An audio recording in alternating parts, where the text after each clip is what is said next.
Mari kita tunduk kepala, kita berdoa bersama-sama. Segala puji, hormat, dan syukur kami naikkan kepadamu Tuhan, untuk setiap kasih anugerah Tuhan, untuk setiap penyertaan Tuhan yang luar biasa dalam kehidupan setiap dari kami. Kami bersyukur Tuhan, bahwa kejadian yang boleh terjadi dalam kehidupan kami adalah dahsyat dan ajaib. Kami bersyukur Tuhan, bahwa hari demi hari dalam kehidupan kami, itu semua adalah karena kasih karunia Tuhan. Terima kasih Tuhan, terima kasih. Kami memuji Tuhan untuk kebaikan Tuhan. Dan saat ini Tuhan, kami mau mendengarkan kebenaran firman Tuhan. Lembutkan hati kami Tuhan, dan biarlah kebenaran firman Tuhan saja yang mengubahkan hati dan pikiran kami. Demi nama Bapa, Putra, dan Roh Kudus kami berdoa. Amin. Shalom. Terpuji nama Tuhan kalau pada hari ini kita semua dapat berkumpul bersama-sama. Izinkan saya share screen dulu.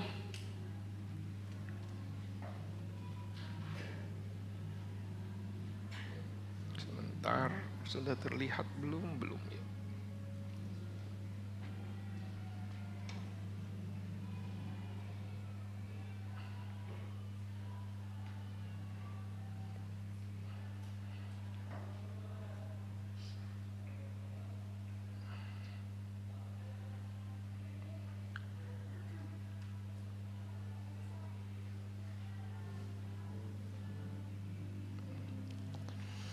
Selamat datang bulan Desember.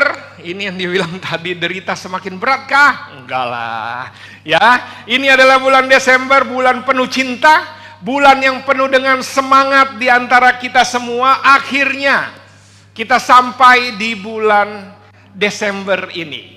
Temanya clear, more and more. Itu artinya sebenarnya gini. Apa yang kita belajar sepanjang tahun, kita belajar untuk bisa love more and more. Artinya kita mau mengasihi, mencintai lebih lagi, mengasihi firman-Nya lebih lagi, mengasihi jemaat-Nya lebih lagi, mengasihi dengan cara kita mau melayani satu sama lain. Dan itu adalah yang kita belajar sepanjang tahun ini. Dan kemudian di akhir udah kayak gitu, ya udah tambah cie, tambah lagi. Itulah more and more, supaya hidupmu menjadi lebih baik lagi, supaya kehidupan kita di dalam berjemaat, kehidupan kita dalam kehidupan sehari-hari menjadi lebih baik lagi. Inilah impiannya. Bapak, Ibu, saudara dan saudari sekalian, kita sudah sampai di bulan Desember. Ketika bicara tentang Desember ini kan, bahasan kita adalah buku Tesalonika. Bicara tentang buku ini, saya mau tahu bahwa kalau sudah mulai Desember, biasanya segala sesuatunya agak berubah. Minimal kita menjadi lebih mellow dibanding sebelumnya. Kenapa? Karena sudah mulai Desember, udah mulai pohon Natal ada, lagu-lagunya sudah mulai lagu Natal, Natal di hatiku, pulang kampung lah, dan seterusnya. Ya. Natal adalah kesempatan juga Desember untuk kita refresh apa yang telah Tuhan lakukan sepanjang tahun ini. Saya mau mulai dengan buku Tesalonika. Jadi ketika bicara tentang Tesalonika, izinkan saya mulai dengan latar belakangnya. Kenapa? Supaya kita tahu nih. Jadi latar belakangnya. Kalau bicara tentang latar belakang itu, latar belakangnya itu ada di buku Kisah Para Rasul. Jadi jemaat Tesalonika itu ada di Kisah Para Rasul pasal yang ke-16. Jadi kalau ngelihat peta ini, ya, kalau kita melihat peta ini, kita akan tahu bahwa jadi ceritanya waktu itu Paulus niatnya mau menginjili di daerah Asia sini. Nah, tulisannya Asia. Yang Troas ini, daerah sini, Asia Kecil. Dia maunya menginjili di situ. Kalau kita taunya Kapadokia, ya daerah situlah Kapadokia. Sekarang jadinya Turki. Namun kemudian, apa yang terjadi setelah melintasi Misia sampai di Troas, pada malam hari tampaklah Paulus sebuah penglihatan. Ada seorang Makedonia berdiri di situ. Makedonia itu artinya itu, kalau ngelihat itu, sekarang dia itu Eropa. Dulu namanya Makedonia, sekarang itu dataran Eropa. Kalau yang Asia itu ya dataran Asia. Sekarang Turki. Jadi mimpi, jadi ada Makedonia manggil-manggil, seberang ke sini tolong saya. Setelah Paulus melihat penglihatan itu, segera mencari kesempatan berangkat ke Makedonia. Karena dari penglihatan itu kami menarik kesimpulan bahwa Allah memanggil kami untuk memberitakan Injil. Jadi dari situ kemudian pindah. Jadi rencana awal di Asia, tapi kemudian langsung nyebrang kita ke Eropa. Gambar ini adalah relief di satu gereja di kota Berea. Ya, Berea, di situ ada relief ketika Paulus sedang bermimpi. Inilah nah, kemudian apa yang terjadi lanjutannya? Nah, barulah kita masuk di pasal Kisah Rasul, pasal yang ke-17. Jadi dari Troas, dia itu nggak langsung nyampe di, kalau lihat Troas ini, dia tidak langsung nyampe di daerah Tesalonika, dia nyampe di Filipi dulu. Ya, Neapolis, kemudian Filipi. Dan disinilah jemaat pertama itu ada. Jadi waktu dia ke Filipi, kemudian yang bertobat itu perempuan yang pertama, namanya Inang Lydia. Wah, itu namanya. Kenapa perempuan? Karena kalau saya pikir ya, saya nggak tahu kenapa perempuan yang pertama kali jadi murid di Eropa. Biar cepat viral kayaknya ya, mungkin karena perempuan. Wah. Nah, apa yang terjadi ketika di Filipi jadi murid, kemudian seperti biasanya juga Filipi jadi murid, orang banyak, apa yang terjadi langsung dikejar-kejar si Paulus. Paulus masuk penjara bahkan di Filipi. Ketika penjara berdoa gempa bumi, kemudian keluar. Itulah ceritanya. Nah, habis itu gimana? Setelah dari Filipi dia langsung ke Tesalonika. Jadi dari sini dia jalan ke kiri, kemudian Apolonia dia lurus lagi sampai ke kota Tesalonika. Nah, gitulah ceritanya. Terus di Tesalonika ngapain? Di Tesalonika itu Paulus mengambil jalan lewat Amfipolis dan Apolonia, jadi langsung ke kota Tesalonika. Ada suatu hal yang menarik, kenapa dia ke Tesalonika? Nanti saya jelasin. Di situ ada rumah ibadat orang Yahudi. Jadi dia tahu Paulus selalu cara dia menginjil mulai dengan dia masuk ke rumah ibadat orang Yahudi. Di Filipi juga dia seperti itu, dia masuk ke sana dan kemudian memenangkan. Di Tesalonika dia lakukan hal yang sama, dia pergi ke rumah ibadat orang Yahudi. Seperti biasa, Paulus masuk ke rumah ibadat itu, kemudian 3 hari Sabat berturut-turut ia membicarakan dengan mereka bagian dari kitab suci. Artinya apa? Hanya 3 minggu. 3 kali Sabat itu artinya 3 hari Sabat, berarti hanya 3 minggu ia berturut-turut membicarakan dengan mereka bagian dari kitab suci. Ia menerangkan kepada mereka, menunjukkan bahwa, nah message-nya apa? Selalu sama. Mesias menderita, bangkit. Dan inilah Mesias itu, yaitu Yesus yang kuberitakan kepadamu. Beberapa orang dari mereka menjadi yakin, menggabungkan diri dengan Paulus dan Silas, dan sejumlah besar orang Yunani takut kepada Allah, tidak sedikit perempuan terkemuka. Tetapi orang Yahudi menjadi iri hati, dibantu oleh beberapa penjahat dari para petualang di pasar, mereka mengadakan keributan, mengacau kota itu. Nah, sekali lagi, polanya sama. Sampai di Filipi ada yang bertobat, kemudian masuk penjara. Dia lari ke Tesalonika, sama juga. Ada yang bertobat, kemudian karena dianggap satu, saingan bagi orang Yahudi. Kedua, bagi non-Yahudi, membuat tempat-tempat ibadahnya mereka jadi kosong. Karena pengikut-pengikutnya jadi hilang. Itulah yang terjadi. Sehingga apa? Timbul kerusuhan. Kenapa? Hanya untuk supaya gara-gara si Paulus ini. Dari Tesalonika, Kemana Paulus? Kalau ngeliatin gambar ini, dia ke Berea. Itulah kemudian Kisah Rasul 17 itu ada di Berea. Orang-orang di Berea katanya lebih baik hatinya dibandingkan Tesalonika. Kemudian dari Berea, kemudian kacau lagi. Dari situ kacau lagi, dikejar-kejar lagi. Apa yang terjadi? Dia turun ke bawah. Dia turun ke daerah namanya itu, daerah wilayah provinsi Akaya. Dia turun ke Athena. Dari Athena, dia kan udah ninggalin tuh. Kemudian dari Athena sama juga. Dia Athena sedikit yang bertobat, Paulus kemudian ke Korintus. Dari Korintus baru udah dengar kabar, kayak mana lah itu brother sistersku yang ada di Tesalonika. Dari situ kemudian dia menuliskan surat. Nah itulah gambarannya. Jadi gambarannya Paulus lagi dikejar-kejar tuh dia, makanya dia nggak sempat lama di kota Tesalonika. Nah, barulah kita masuk di 1 Tesalonika 1 ini tadi. Ya, saya mulai dengan kita baca aja dulu 1 Tesalonika 1 sampai 10. Karena Tesalonika itu cuma 5 pasal, kita akan bersaat teduh bersama-sama. Kemudian saat ini 1 Tesalonika 1 aja. Dari Paulus, Silwanus, dan Timotius kepada jemaat orang Tesalonika yang ada di dalam Allah Bapa, di dalam Yesus Kristus. Kasih karunia, damai sejahtera menyertai kamu. Jadi ada 3, Paulus, Silwanus siapa? Silas. Jadi si Silwanus itu namanya Silas, alias, jadi sama orangnya ya. Dan kemudian Timotius, Silwanus itu asistennya Paulus, Timotius anak bimbingannya Paulus.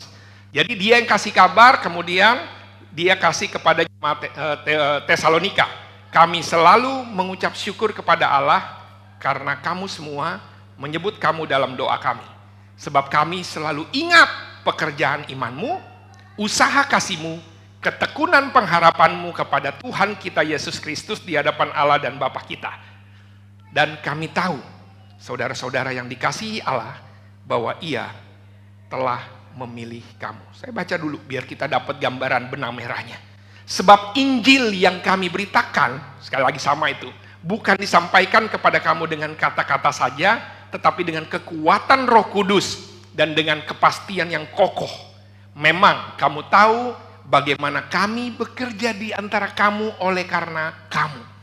Dan kamu telah menjadi penurut kami dan penurut Tuhan. Dalam penindasan yang berat, kamu telah menerima firman itu dengan sukacita yang dikerjakan oleh Roh Kudus. Sehingga kamu telah menjadi teladan untuk semua orang percaya di wilayah Makedonia dan Akaya. Karena dari antara kamu, firman Tuhan bergema, bukan hanya di Makedonia dan Akaya saja, tetapi di semua tempat telah tersiar kabar tentang imanmu kepada Allah.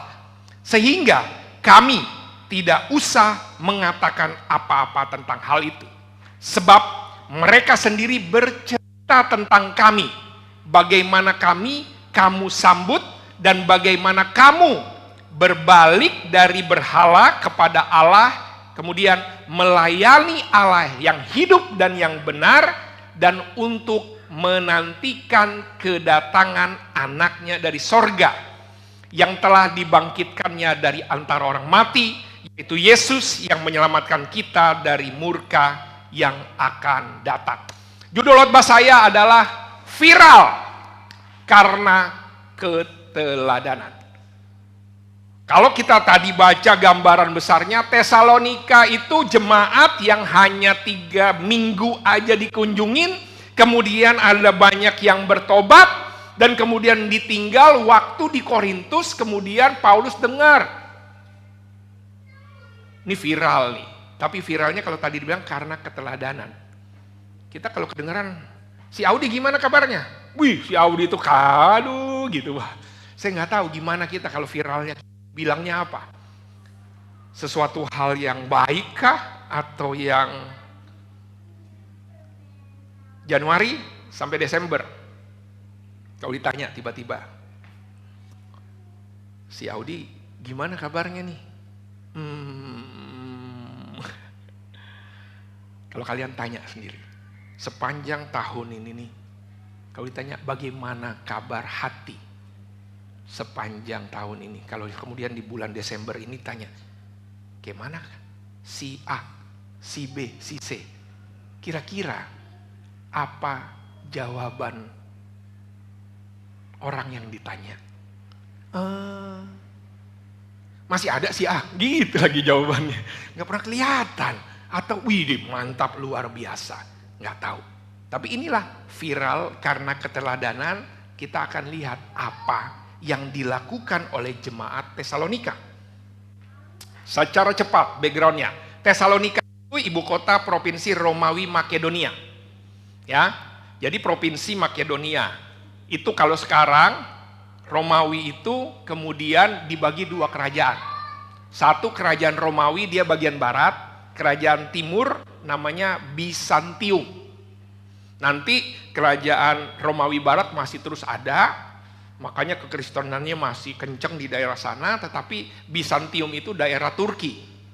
Kemudian karena Kesultanan Islam tahun 600-an kalah, kan Bizantium itu pusatnya di Konstantinopel. Tapi kemudian ketika Raja Konstantin, bahkan yang jadi Kristen pertama dia, tapi kemudian karena kalah dengan Kesultanan Islam, kemudian Konstantinopel itu jadi Istanbul dan seterusnya dan seterusnya. Ntar aja sesi berikut, sesi cerita itu. Tapi ini dia yang terjadi. Ini Tesalonika ternyata adalah kota yang sangat strategis.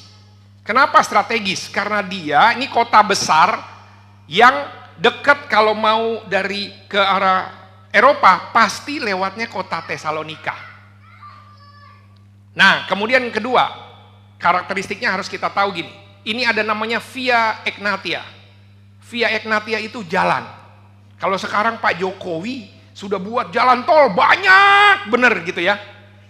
Nah dulu si Romawi dia ada namanya semboyan Pax Romana. Apa itu Pax Romana? Pax Romana itu adalah satu Roma. Jadi daerah kekuasaannya Roma harus dilindungi menjadi satu kesatuan. Cara paling gampang gimana? Dibuatlah jalan. Dari ujung ke ujung daerah kekuasaannya Roma, dari ujung semua itu dibuat jalan. Supaya gampang untuk semuanya. Mobilisasi gampang, kemudian pengawasan gampang. Itulah namanya Pax Romana. Makanya ada peribahasa banyak jalan menuju Roma. Karena memang Roma kerjaannya bikin jalan. Supaya apa? Di setiap jalan. Saya mau bilang gini, ini apa hubungannya sama kemudian Paulus? Kalau saya lihat ya Tuhan, desainnya itu luar biasa. Kenapa? Di zaman ini, kok bisa nyebarnya cepet banget kemana-mana? Ya karena Romawi udah siapin jalannya. Dia nggak perlu naik apa-apa, si Paulus tinggal ikutin jalannya. Ada Via Egnatia yang menghubungkan. Vianya banyak banget, Via itu nama jalan. Nah, Via Egnatia itu melewati Tesalonika, Apolonia, Amfilu. Jadi ujung ke ujung lihat, jalannya masih ada sampai sekarang. Ini dia jalannya cuma jalanan batu. Ya iyalah batu. Emang aspal, kan belum ada aspal. Pasti batu gini. Nah inilah jalan. Saya bisa bayangkan ya kalau Bang Darling waktu itu ada di sini dia jadi kontraktornya di sini. Ya karena dia bikin-bikin gini dia ngerti. Tapi dulu itulah yang ada. Ya. Jadi inilah yang ada. Saya mau bilangnya ini sebagai apa? Ini bukan kebetulan. Ini yang saya mau katakan. Nah ini Via Egnatia dari Neapolis. Jadi dari pertama waktu si Paulus datang dari Troas, nyampainya dia. Nah, jadi pengkolan jalan yang ini. Yang inilah jalannya. Jadi ketika bicara tentang ini, ya ini dia nih. Ini jalannya nih. Ini jalannya, ini jalannya, ini jalannya. Itu ada sampai sekarang. Lihat, inilah dia Via Egnatia. Masih ada jalannya, masih ada. Jadi kalau ngelihat dari Paulus, Silvanus, Timotius, pemandangan Tesalonika, sekarang namanya nggak ada di Balikpapan. Di sana namanya bukan Tesalonika, Tesaloniki. Kalau di sana namanya. Biasalah kalau kita juga kan kalau ngomong saya Stephen, kalau di luar negeri jadi Steven gitu ya. Nah lihat ya, pemandangannya kayak Balikpapan ya. Wih, tuh kayak gini pemandangannya. Wah, cakep. Nah saya lihat kayak gini hanya untuk mengetahui apa. Jadi kondisinya Tesalonika itu memang kondisinya orang banyak datang. Berarti namanya banyak datang, pasti penjaganya Romawi mengatakan ini daerah yang sangat strategis. Ini yang ada. Barulah kemudian kita tahu karena daerah strategis penduduk banyak. Artinya apa? Yang bertobat di kota Tesalonika ini banyak juga non-Yahudinya. Kenapa? Karena pendatang. Sama kayak di Balikpapan ini kan semua pendatang. Makanya kalau udah bulan Desember, kebanyakan udah makin berkurang orangnya. Pulang kampung dan lain-lain. Makanya kita buat Natal tanggal 17. Kenapa nggak dibuat tanggal 25? Tanggal 25 hanya yang ada di sini. Biasanya begitu. Ya, 17 Desember kita buatnya. Nah, ini yang ada. Kemudian dia bilang, Paulus, Silvanus, Timotius kepada jemaat Tesalonika. Ya, ini tembok Bizantium. Jadi kerajaan Romawi ya, timur, dia buat tembok tinggi hanya untuk menunjukkan ini dia. Nah, ini beberapa aja. Ya, ini yang ada. Nah, ini saya, lumayan lah. Saya pernah ke sana. Jadi ceritanya nggak hoax gitu ya. Ini ada saya, ada siapa lagi nih? Ini Bro Suryo, ada Harlem. Nah, ini saya. Berarti saya ada di sana. Sah. Tapi maksud saya lagi nih, saya melihat bahwa hal ini Tuhan yang luar biasa. Saya mau lanjut dulu. Kami selalu mengucap syukur kepada Allah karena kamu semua dan menyebut kamu dalam doa kami. Tahu nggak? Karena Paulus kepikiran. Itulah hati Paulus. Dia kepikiran. 3 minggu baru jadi murid, kemudian ditinggal. Kenapa? Karena kerusuhan terjadi. Dari Filipi bertobat, kerusuhan, masuk penjara, dia berdoa, penjara lepas. Kemudian dia ke Berea, dari Tesalonika kemudian dia ke Berea. Habis itu dia kemudian turun lagi ke bawah yang tadi itu kan. Kemudian sampai ke Athena sama juga. Athena dia cuma bertobat dikit yang gituin. Pindah Korintus itu dia. Terus tanya, kayak mana lah nih brotherku yang ada di sana. Tapi kemudian dia selalu berdoa kepada Tuhan. Kalian doain saya nggak ya? Doa adalah napas orang percaya. Saya berharap kita selalu ada dalam keadaan. Ketika kita khawatir, mari kita berdoa. Ketika kita bergumul, mari kita berdoa. Ketika kita senang, juga berdoa. Kebanyakan kita bergumul aja kita berdoa. Pada saat senang, lupa semuanya. Aku selalu mengucap syukur. Dan kamu semua. Dan menyebut kamu dalam doa. Ini sepanjang tahun ini, aku mengucap syukur kepada Allah karena ada Pak Pendeta. Waduh, gitukah doanya? Aku selalu mengucap syukur kepadamu, pasanganku. Berani gak kita ngomong gitu tuh? Aku mengucap syukur untuk pemimpin grupku. Aku mengucap syukur bagi anak bimbinganku. Waduh, nah inilah yang selalu ada. Meskipun dia tahu nih lagi bergumul. Inilah si Paulus. Nah, tahu nggak masalah di Tesalonika apa? Ya, satu, Paulus terlalu singkat, hanya 3 minggu. Ini mau diajarin apa gitu semuanya. Dasar-dasar kekristenan juga agak-agak kurang. Namanya 3 minggu. Dia pikirnya gitu. Kemudian ini, pada saat di Tesalonika itu kan karena banyak pendatang, kebudayaan Yunaninya kenceng bener. Kemudian Romawinya dengan segala politeisme, dewa-dewa yang ada, belum lagi. Nah, itu membuat pengajarannya jadi mereka percaya kalau dulu habis mati kemudian jiwanya masuk ke Hades. Nah, itulah kalau di Yunani di Hades gitu ya. Tapi kemudian diajarin tentang Yesus. Bahwa kemudian kebangkitan, nggak cuma kebangkitan sampai kedatangannya lagi.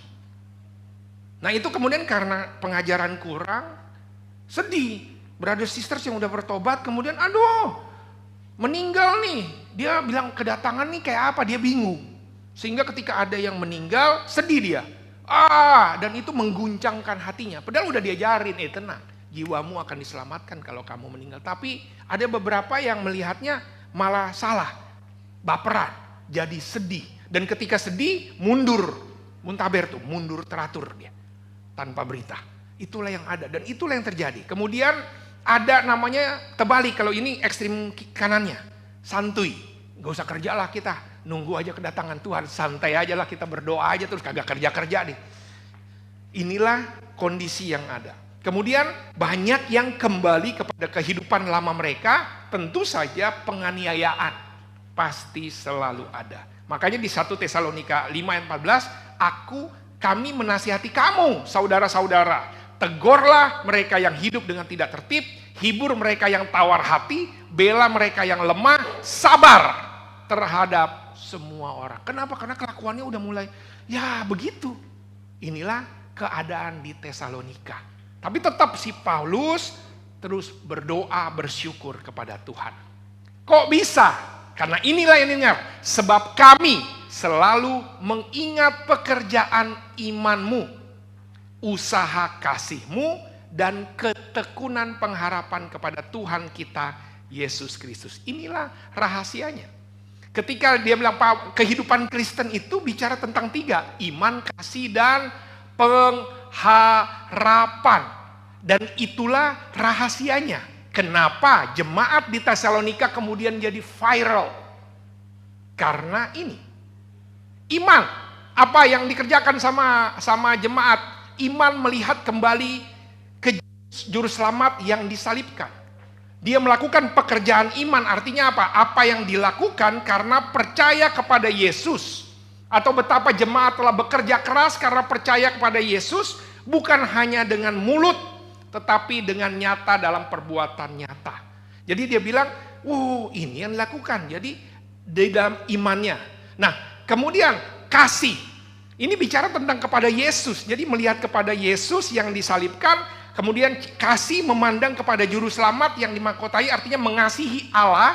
Makanya mereka bekerja untuk melayani. Mereka kerja untuk melayani, dan terakhir, harapan menantikan juru selamat yang akan datang. Jadi apa yang mereka lakukan, mereka melihat Kristus, itu artinya mereka tahu mereka diselamatkan, terus beriman kepada sang juru selamat.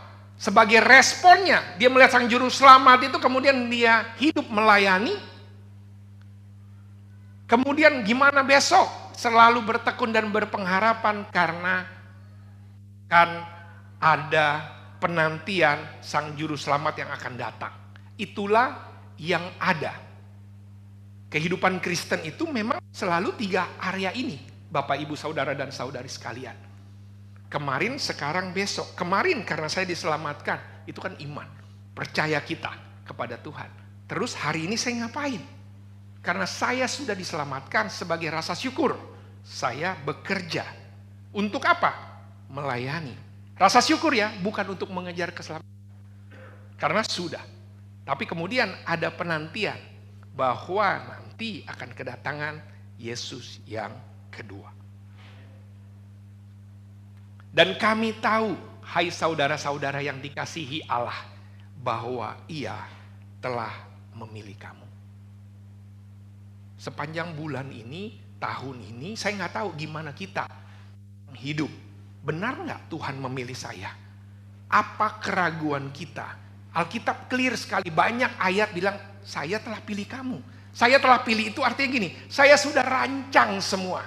Tadi saya katakan, sudah ada jalan yang luar biasa, Pax Romana. Itu siapa Paulus yang buat? Enggak. Itu cara Tuhan menggunakan bangsa-bangsa tidak percaya hanya untuk prepare jalan keselamatan. Dan itu tidak kebetulan. Saudara ada di sini bukan kebetulan. Ketika ada orang yang mengajak belajar firman bukan kebetulan. Dan ketika kita mau mengambil keputusan, itu kayaknya bukan buat saya, itu buat kita. Dan ketika kita sudah ambil keputusan dan kayaknya susah ya menjalani segala kehidupan yang ada. Tidak. Tuhan tahu dan itu tidak kebetulan. Tidak salah. Waktu itu kayaknya saya terlalu keperasaan deh Pak. Saya kayaknya dijebak deh Pak. Dan seterusnya tidak ada. Tidak ada jebakan, tidak ada paksaan. Tetapi ketika kita ambil keputusan itu bukan kebetulan. Dan inilah kenapa? Karena Tuhan telah memilih kita. Dan kemudian diingetin lagi, hai saudara, bahwa Ia telah memilih kamu. Baru kemudian sebab Injil yang kami beritakan bukan disampaikan kepada kamu dengan kata-kata saja, tetapi dengan kekuatan Roh Kudus dan dengan suatu kepastian yang kokoh. Memang kamu tahu bahwa kami bekerja di antara kamu oleh karena kamu. Dia kemudian bilang bahwa itu semua kok bisa ya, karena saya beritakan Injil. Dan Injil itulah yang mestinya menjadi kekuatan kita. Itu udah satu paket, pemberitaan tentang Injil, kemudian Roh Kudus, itu kepastian yang kokoh dia bilang. Dia ingetin lagi karena itu. Saingannya banyak pada waktu itu karena ajaran-ajaran yang apa. Dan kemudian Paulus dengan terus ingetin pemberitaan tentang kabar baik, firman itulah yang menjadi kekuatan. Saya sudah pilih, bukan saya itu artinya Tuhan sudah pilih. Dan kemudian apa? Dikasih roadmap-nya, SOP-nya dikasih apa? Firman itu. Jadi ketika kemudian dia kasih lihat Tesalonika, wah dia dengan iman, dia kemudian kasih dengan pengharapan. Itu dia taunya dari mana? Karena firman. Firman yang hanya 3 minggu dikasih, itu cukup untuk memberikan kekuatan. Karena itu bukan bicara nasihatnya Paulus, tapi itu bicara tentang Tuhan. Karena itu kemudian perlu diingetin lagi, dan kamu telah menjadi penurut kami dan penurut Tuhan. Dalam penindasan yang berat, kamu telah menerima firman itu dengan sukacita. Itulah perbedaannya, itulah yang membuat menjadi viral, menjadi viral. Keteladannya apa? Dia menurut kami dan menurut Tuhan. Menurut kami itu artinya apa? Kehidupannya sehari-hari. Murid itu kan dari kata matetes. Artinya kehidupan murid sama dengan gurunya. Kelakuan murid sama dengan kelakuan gurunya. Itulah artinya matetes. Dan kemudian ketika bilang penurut kami, Paulus bilang, wah kamu ini luar biasa. Gaya hidup muridnya pun terus sama, dan dia taat kepada Tuhan. Bukan taat kepada Paulus. Karena Paulus sekali lagi cuma 3 minggu di sana. Berat nggak? Berat. Dalam penindasan yang berat, sekali lagi tantangannya banyak kan, menerima firman dengan sukacita yang dikerjakan oleh Roh Kudus. Kemudian dia ingetin, ada satu pribadi yaitu Roh Kudus inilah yang memampukan. Sehingga apa? Kamu menjadi teladan. Semua orang percaya di wilayah mana? Makedonia itu yang atas, sampai Akaya itu di daerah Yunani. Tesaloniki sekarang itu kota nomor 2 terbesar di Yunani setelah Athena. Lihat ya, jadi viralnya sampai seluruh Yunani situ kalau sekarang ini maksudnya. Saya mau kita lihat ini, firman. Saya mau gali lebih dalam bahwa inilah kekuatan kita, saudara dan saudari. Apa yang kita bisa belajar? Sepanjang bulan, sepanjang tahun, kita mungkin letih, lesu, lunglai, dan tak berdaya. Mulai dengan pikiran kita ini. Kami mematahkan setiap siasat orang, merubuhkan setiap kubu yang dibangun oleh keangkuhan manusia untuk menentang pengenalan akan Allah. Kami menawan segala pikiran dan menaklukkannya kepada Kristus. Inilah firman. Tantangan pada waktu itu dewa-dewanya banyak. Sehingga apa yang dikatakan kemudian itulah yang menjadi susah. Hari ini otoritas kita adalah firman Tuhan. Namun sering sekali 3 area inilah yang menggantikan otoritasnya firman Tuhan. Yang satu apa? Kebiasaan. Karena kebiasaan saya tiap kali jalan pakai kaki kiri duluan Pak. Jadi mau apapun pokoknya kaki kiri duluan Pak. Gitu. Karena ada tradisi A Pak. Karena ada tradisi B. Ini dari kampung, dari nenek moyang, dari mana. Biasanya seperti itu mungkin nggak? Itulah yang kadang-kadang kemudian otoritas firman menjadi tergantikan. Kita jadi takut. Ini lihat pohon Natal. Orang kan pikir gimana nih otoritasnya yang firman. Ya ada yang bilang ini karena ini budaya pada zaman dulu menyembah dewa matahari dan seterusnya. Tetapi ketika ini dia tradisi, budaya, itu satu. Kedua yang menggantikan otoritas kita, apa yang kedua? Logika. Kalau nggak masuk di otak saya, logika saya biasanya nggak saya ikutin. Udahlah kita bilang 5 roti 2 ikan buat 5.000 orang. Tapi matematikanya kita apa? 5 roti 2 ikan makan sendiri aja juga kurang. Itu logika. Dan kemudian ketika tahu, sekarang bulan Desember udah mulai hitung-hitungan nih. Udah mulai semua jatuh tempo, ya gini semua, hitung-hitungan resolusi, nggak mungkin. Nggak mungkin Pak, kalau cuma pakai cara Tuhan nggak mungkin. Harus pakai nyolong ini Pak. Harus pakai nipu ini Pak, baru abis itu ntar kita minta maaf. Biasanya pemutihan di awal tahun. Itu logika kita tuh. Nggak logika pakai perasaan. Dia ganteng Pak. Sementara brother sini kurang kayak. Dia cakep, kemudian dia perhatian. Di sini kejar-kejar pun cueknya, wah, perasaan. Gak mungkin. Nah inilah yang ada. Coba cek, apa yang menggantikan otoritas firman di dalam hidup kita? Biasanya single, lebih banyak kamu dikuasai cinta atau kamu menguasai cinta? Maksudnya Pak, bucin. Nah itu dia maksudnya. Ini kan perasaan, sampai kemudian otoritas firman. Clear, Alkitab katakan, janganlah kamu menjadi pasangan yang tidak seimbang. Misalnya. Kemudian ketika logika, uang. Tapi kemudian Alkitab katakan, ya Allahku akan memenuhi segala uang. Itu kayak mana ya? Nggak bisa. Kemudian kebiasaan ke tradisi, saya biasanya begini Pak, nanti pulang kampung begono dan seterusnya. Ini dia. Alkitab clear katakan, dan inilah, jikalau kamu tetap dalam firman-Ku, kamu benar adalah murid-Ku, kamu akan mengetahui kebenaran, dan kebenaran itu yang akan memerdekakan kamu. Berapa banyak di antara kita masih terus bergumul. Kenapa? Karena mau pakai caranya dia.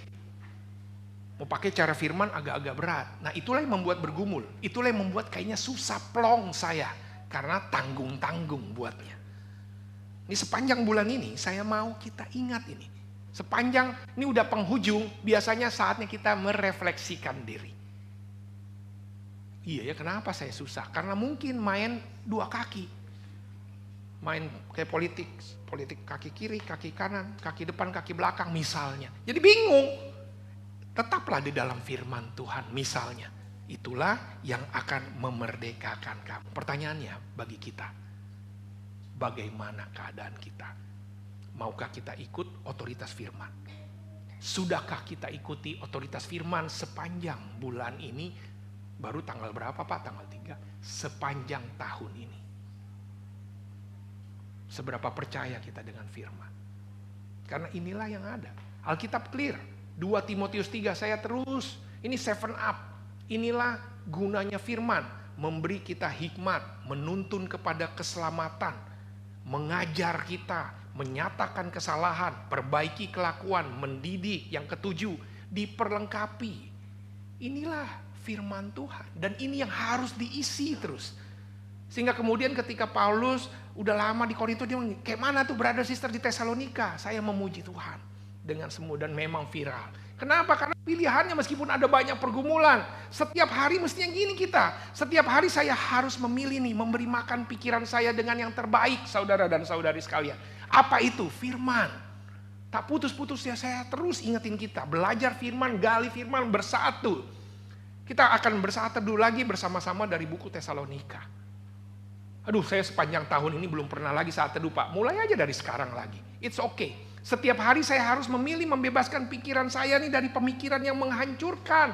Yes, dari zaman dulu itu sama semua di Tesalonika, godaannya banyak sekali. Dan setiap hari saya harus memilih untuk fokus memikirkan hal yang itulah iman, kemudian ada kasih, dan kemudian ada pengharapannya kepada Kristus yang datang. Tema Tesalonika itu kan kedatangan Yesus yang kedua. Maukah kita? Karena inilah kekuatannya. Kenapa viral sekali lagi? Karena dari antara kamu firman Tuhan bergema. Itu tadi. Di Makedonia, Akaya, tetapi ternyata gak cuma Makedonia itu di atas, Akaya itu bawah, tetapi di semua tempat. Tersiar kabar tentang imanmu kepada Allah. Sehingga kami tidak usah mengatakan, gak perlu lagi saya ngomong, karena udah viral. Mau gak kita buat resolusi, saya mau viral? Gak usah viral lah, saya mau dikenal. Karena kecintaan saya sama firman. Atau saya dikenal si gimana? Wah kasus. Maukah kita tersiar karena imanmu kepada Allah? Bukan karena kasus. Si gimana? Saya lagi nyari juga Pak. Dianya gimana? Iya. Inilah dia. Baru kemudian sebab mereka sendiri bercerita tentang kami. Bagaimana kamu sambut.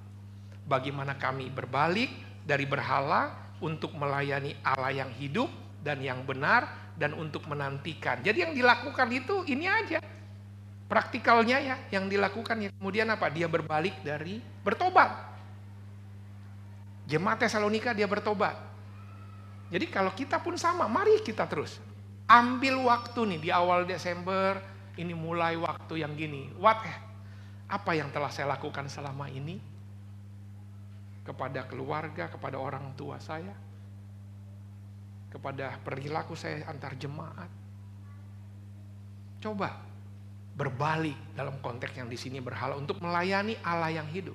Yang pertama kita berbalik, artinya kita mulai buat baru lagi, mulai lagi, dimulai dari nol kalau Pertaminanya bilang. Kalau kita tahu ada dosa kesalahan yang kita lakukan, mulai aja lagi. Kemudian apa? Melayani Allah yang hidup dan yang benar. Berkat yang telah Tuhan berikan, mulai lagi untuk kita melayani Dia di masa sekarang. Terus nanti di depan, kayak mana lah nih? Teruslah menantikan kedatangan anaknya. Ini kan bicara tentang menanti pengharapan, menanti setiap impian-impian yang ada. Jemaat viral karena keteladanan. Bagi saya bagi 3 tuh. Yesterday, today, sama tomorrow. Masa lalu, masa sekarang, masa depan. Yang tadi di 1 Tesalonika 9, masa lalu saya ya udah, kemarin berpalinglah dari berhala. Pada suatu waktu Anda melayani obsesi gangguan dari dunia ini. Tapi kemudian Anda apa? Berbalik dan menaruh iman kepercayaan Anda kepada Tuhan, percaya pada kematian dan kebangkitan. Ini dia, berpaling dari berhala itu artinya ini. Sesudah itu apa? Ketika Anda menerima Yesus sebagai Tuhan, Anda juga memutuskan Dia sebagai Tuhan yang pertama dalam hidup. Sebagai tanggapan masa sekarang apa? Itulah kasih. Mari mengasihi, mari melayani Dia. Di dalam apa? Penyembahan kita, hubungan kita sama Tuhan, di dalam kepatuhan, ketaatan kita, dan di dalam pelayanan kita. Karena Yesus akan datang kembali suatu hari nanti. Pengharapannya udah. Tomorrow ini bicara tentang pengharapan, kita percaya bahwa suatu saat nanti Tuhan akan datang kembali, membawa gerejanya bersama dan kemudian mendirikan kerajaan. Nanti saya akan bahas lagi di pertemuan yang berikut. Tapi inilah yang terjadi. Ayat 3 sama tuh. Mengingat pekerjaan imanmu itu kan yang masa lalu. Iman kembali ke juru selamat yang disalibkan. Kemudian kita berusaha kasihmu dan kemudian pengharapan. Viral ya karena ini. Bapak, Ibu, Saudara dan Saudari sekalian.